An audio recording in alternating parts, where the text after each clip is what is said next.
अस्सलाम वालेकुम। Cricket studio के साथ मैं हूं इजाज पाट। नाज़रीन, सबसे पहले 60 सेकंड सेगमेंट के ऊपर बात करेंगे। उसके अंदर हमारे पास जो न्यूज़ है उसमें सबसे पहले ये है कि ज़का अशरफ की छुट्टी होने वाली है। उनकी छुट्टी क्यों होने वाली है, इसके ऊपर आपके साथ डिटेल में बात करेंगे। उसके अलावा बात करेंगे कि आईसीसी चैंपियन ट्रॉफी 2025 के ऊपर इंडिया ने अपनी साजिश करना शुरू कर दी है।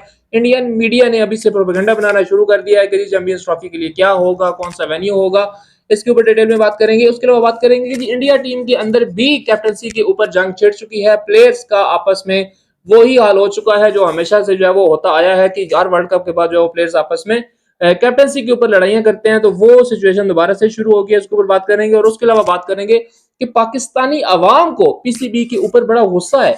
किस बात का गुस्सा है, इसके ऊपर डिटेल से बात करेंगे।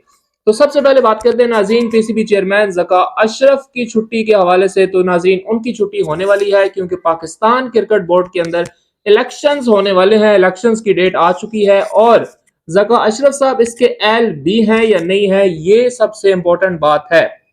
क्योंकि ज़का अशरफ के बारे में आज लेटेस्ट अपडेट ये आ रही है कि जी उनके पास बीए की डिग्री नहीं है और पीसीबी का चेयरमैन बनने के लिए आपके पास एटलीस्ट बीए की डिग्री होना मस्ट है, जरूरी है। लेकिन ज़का अशरफ के पास नहीं है। ज़का अशरफ को वजीर आजम ने जो है वो 3 महीने के लिए जो है वो किया था, उनका जो एग्रीमेंट था उसको आगे बढ़ाया था। और अब 3 महीने भी उनके जो है वो फेब के अंदर पूरे हो जाएंगे और फेब के अंदर इलेक्शन होगा पीसीबी के अंदर।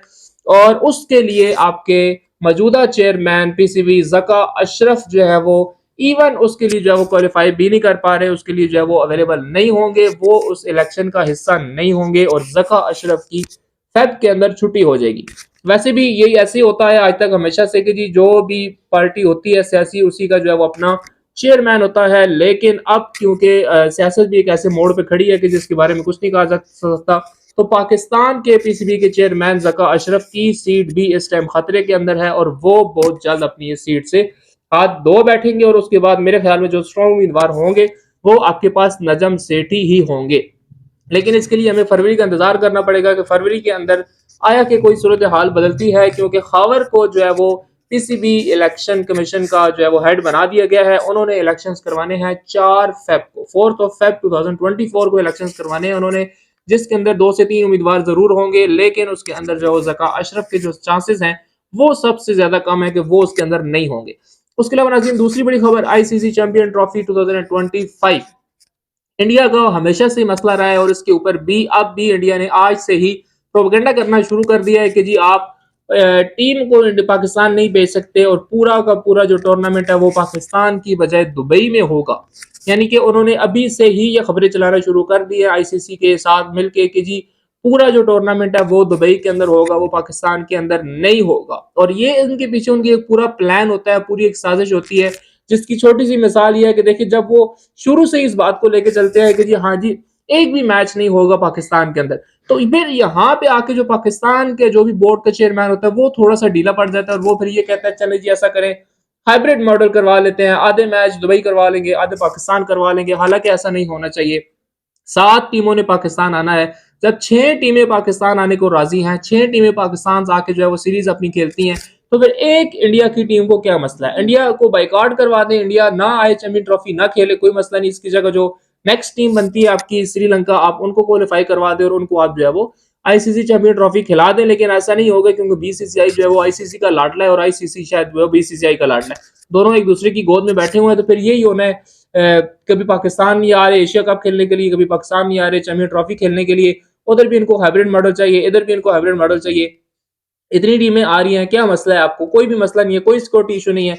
सिर्फ इसलिए कि जी अगर हम चले गए तो फिर हमारे पास जो एक हमारा सियासी बयान बना हुआ है कि जी पाकिस्तान के अंदर जो क्रिकेट है वो उस तरह से बहाल नहीं है, या पाकिस्तान के अंदर जो टीमें हैं वो सेव नहीं है, तो वो फिर उनका जो वो मोटिव है वो खत्म हो जाता है। अगर वो पाकिस्तान आ जाए और वो प्रॉपर एक अपना पुरअमन तरीके से टूर्नामेंट खेल कर वापस चले जाते हैं, चाहे जीते हारे वो अलग बात है, लेकिन उनका जो फिर एक वो जो सियासी बयान है वो खत्म हो जाता है कि जी पाकिस्तान के अंदर तो जी कोई टीम सेव ही नहीं है, कोई जा नहीं सकता, कोई ये नहीं कर सकता। हालांकि ऐसा कुछ भी नहीं है। पीछे न्यूजीलैंड की टीम आई, ऑस्ट्रेलिया की टीम आई, इंग्लैंड की टीम आई, बांग्लादेश, जिम्बाब्वे, कितनी सारी टीमें ऑलमोस्ट आई हैं।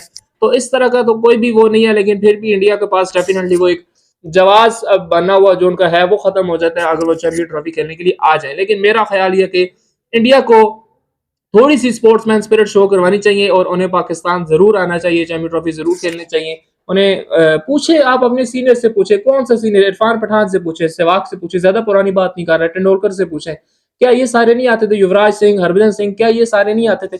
क्या इनके अपने बयानों के अंदर ये नहीं कहते कि जी हम जाते थे पाकिस्तान तो हम सरेआम जो है वो शॉपिंग्स करते थे, ये करते थे, पाकिस्तानी लोग बड़ा प्यार करते हैं, ये करते हैं।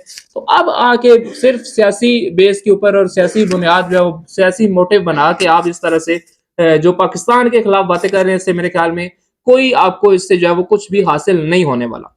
उसके अलावा नाज़रीन, आज की जो अगली खबर है कि वो इंडिया की ही है कि इंडिया की टीम के अंदर भी कैप्टनसी के ऊपर जो है वो रोले पड़ चुके हैं। रोहित शर्मा, हार्दिक पांड्या और विराट कोहली तीन स्ट्रॉन्ग उम्मीदवार हैं, लेकिन विराट कोहली क्योंकि वो थोड़े से समझदार हैं तो वो इसके अंदर इतने इंटरेस्टेड नहीं है, लेकिन हार्दिक पांड्या और रोहित शर्मा के दरमियान जो है वो जंग छिड़ चुकी है कि अब इंडिया का अगला कैप्टन कौन होगा। हार्दिक पांड्या इसको अपने लिए एक बड़ा पॉजिटिव ले रहे हैं कि जी मैं जो है वो नेक्स्ट कैंडिडेट हो सकता हूं इंडिया की कैप्टनसी के लिए, लेकिन रोहित शर्मा भी पीछे हटने को तैयार नहीं है। ये एक बहुत बड़ी वजह है इसके। वही होता है जो हमेशा से एशियाई टीमों के अंदर होता है कि जी ग्रुप बंदियां हो जाती हैं, फिर नए जो है वो तनाज़ात बन जाते हैं, फिर टीम जो है वो अचानक से ऊपर से जो है वो नीचे आना शुरू हो जाती है। वो सिर्फ इसीलिए होता है कि जी आपकी अगर कैप्टन के साथ बन नहीं रही, आपके उसके ग्रुप के साथ बन नहीं रही, तो फिर आपकी जो परफॉर्मेंसेज होती है वो डेफिनेटली ऑटोमेटिकली आप उनको नीचे ले जाते हैं और वो आपका जो है वो टीम का बेड़ा गर्क कर देती है।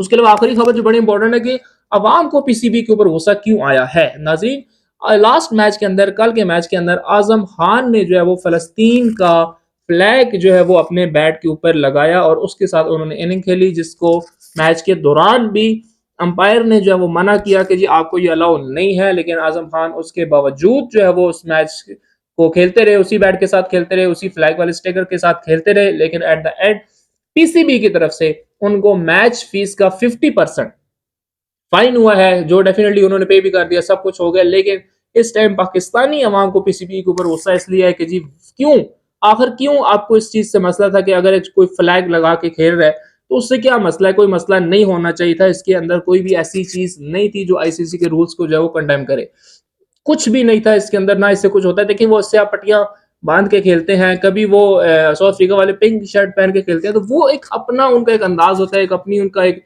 डे होता है, आप ये कह लें उस तरह से उसको सेलिब्रेट करते हैं। तो अगर कोई पाकिस्तानी प्लेयर या वो भी नेशनल कप के अंदर आपके अगर कोई इस तरह की एक्टिविटी करता है तो मेरा नहीं ख्याल कि इस चीज से जो है वो कोई फर्क पड़ना चाहिए था। लेकिन हाँ, एक चीज और भी अगर हम इसको दूसरे वे से देखें कि देखें जो इंडिया है ना या जो आपका आईसीसी है वो इस चीज को बड़ा नेगेटिव ले सकता था।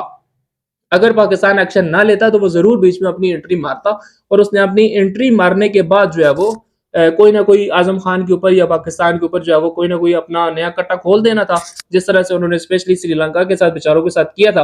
वो भी उनका भी सिर्फ इतना कसूर था कि वो राणा टोंगा ने कह दिया था कि जी जय शाह कंट्रोल करना चाहता है श्रीलंका क्रिकेट बोर्ड को, मैं नहीं करने देता, तो वो उन्होंने बैन ही करवा दिया। यानी उन्होंने, जय शाह ने जो बात उनकी बिल्कुल सच्ची साबित करवा दी कि भाई बिल्कुल ऐसा ही है, हम श्रीलंका पे कब्जा करना चाहते हैं, आप हमें कब्जा नहीं करने दे रहे। तो यहाँ पे भी यही सीन होता है बिल्कुल कि अगर पीसीबी खुद बीच में ना आता तो जरूर आईसीसी या बीसीसीआई जो है वो किसी ना किसी कंट्रोवर्सी में डाल के कि जी आपने ये किया, आपने वो किया, आप किसी मुल्क की या किसी और चीज की हिमायत कर रहे हैं, ये कर रहे हैं, वो कर रहे हैं, तो उन्होंने कोई ना कोई बीच में अपना जो है वो कटा छोड़ देना था। तो इसलिए पीसीबी ने मेरे ख्याल में इससे पहले ही जो है वो एक्शन ले लिया ताकि कोई मजीद इस तरह का प्रॉब्लम पाकिस्तानी प्लेयर्स के लिए डेफिनेटली ना हो। उसके अलावा नजीर लास्ट में आपको सिर्फ एक खबर दे दूं कि जी आज जो फ्लिप ह्यूज है, जो ऑस्ट्रेलियन बैट्समैन थे जिनकी on the pitch on the ground जो है वो डेथ हो गई थी, उनको आज 9 साल पूरे हो चुके हैं। क्रिकेट लवर फैंस आज भी उनके उस लम्हे को नहीं भूले कि जब फ्लिप ह्यूज जो है वो हमसे जुदा हुए थे। डेफिनेटली बड़े अच्छे बैट्समैन थे, बड़े अच्छे उनका एक रिदम था, ऑस्ट्रेलिया का एक नाम था, बड़ा नाम था उनका। उनको आज अपने मदाओं से बिछड़े, अपनी फैमिली से बिछड़े, अपने क्रिकेट फैन से बिछड़े हुए जो है वो 9 साल कंप्लीट हो चुके। तो ये थी नाज़रीन अभी तक की अपडेट्स। अगर हमारे चैनल के ऊपर नए हैं तो हमारे चैनल को जरूर सब्सक्राइब करें। इसी तरह की मजेदार खबरें इंशाल्लाह लेटेस्ट अपडेट्स आपको मिलती रहेंगी। बहुत जल्द मिलेंगे इंशाल्लाह अपनी अगली वीडियो के साथ। तब तक के लिए अल्लाह हाफ़िज़।